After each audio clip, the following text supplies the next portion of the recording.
Aloha mai kākou e nā hoa makamaka o wau o Hōkūao Pellegrino. No keia aina nei o i hoi ka ili aina o Nohoʻana ma ke ahu poa na hoi o Waikapū mai iau. Mahalo ia'o kou pakahi a pau, no ke kipa ana mai i keia aina aloha.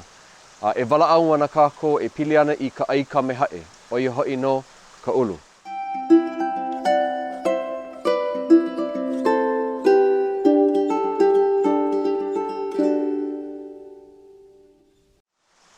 Aloha, I'm Hōkūao Pellegrino, and mahalo for joining us here on our family kuleana aina of Nohoʻana in the ahupua'a of Waikapū. We are a 2¼ acre kuleana that focuses on perpetuating traditional practices of agriculture. E ola mau ka mahi ai ku'una. We grow a lot of ulu and we grow a lot of kalo. And this particular day, we're going to talk about ulu. We're going to focus on ulu and its association to some of our 12 moku on the island of Maui.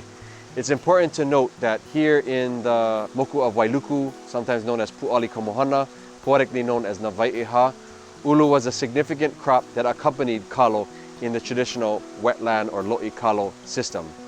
However, on other areas throughout Maui or different moku of Maui, ulu played a significant role and was really the staple food in those areas. Such as malu'ulu olele or lahaina. This particular ulu is pala, or it's ripe, and it's in its ripe stage. Here you can bake it, and it has a very different texture from that of when it's in its mature state. So it's soft, it's creamy, it has a real custard consistency to it.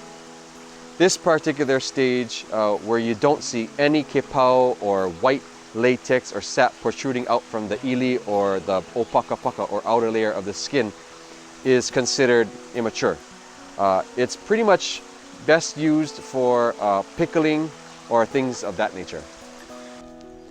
Ulu is sometimes known as ai kamehaʻe, or a food that is reproduced by the will of the gods. The ulu Hawaii or ulu maoli is a variety that is seedless. So the question is, how does ulu reproduce itself? So here we are below our very first kumu ulu or ulu tree that we planted here on our aina almost 20 years ago. Underneath this tree is a network of a'a or lateral roots. And these particular roots can grow quite far away from the tree, sometimes more than 20 feet.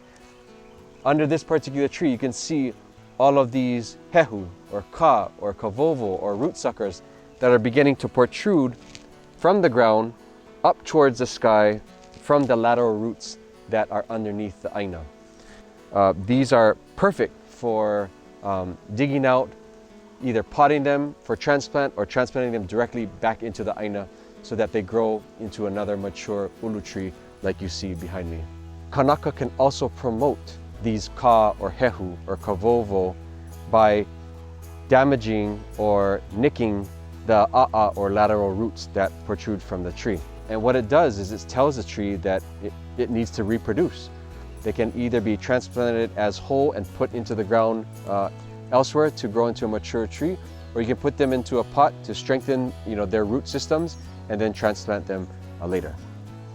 E no kākou I ka mahi ulu la'au ulu.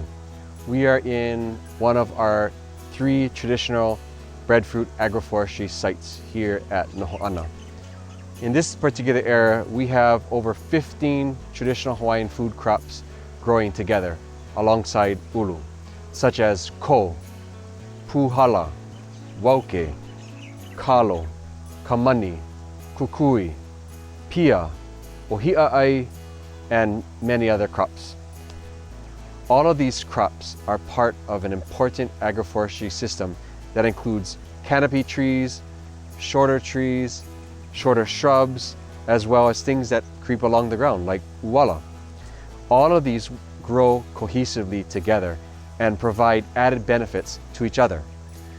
When we talk about food security in Hawaii and sustainability or regenerative organic agriculture, traditional agroforestry is really the model that we want to follow. It really is a system that prepares us for the long term.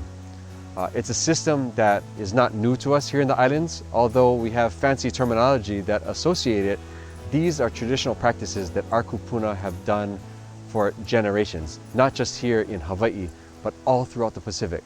Whether it was in Palau, whether it was in Papua New Guinea, or Samoa, or Tonga, or the Marquesas, or Tahiti, just all throughout the Pacific. The added benefits that agroforestry systems have for long-term sustainability are extremely important, and definitely something that we should partake in as we look at agricultural models here in Hawaii.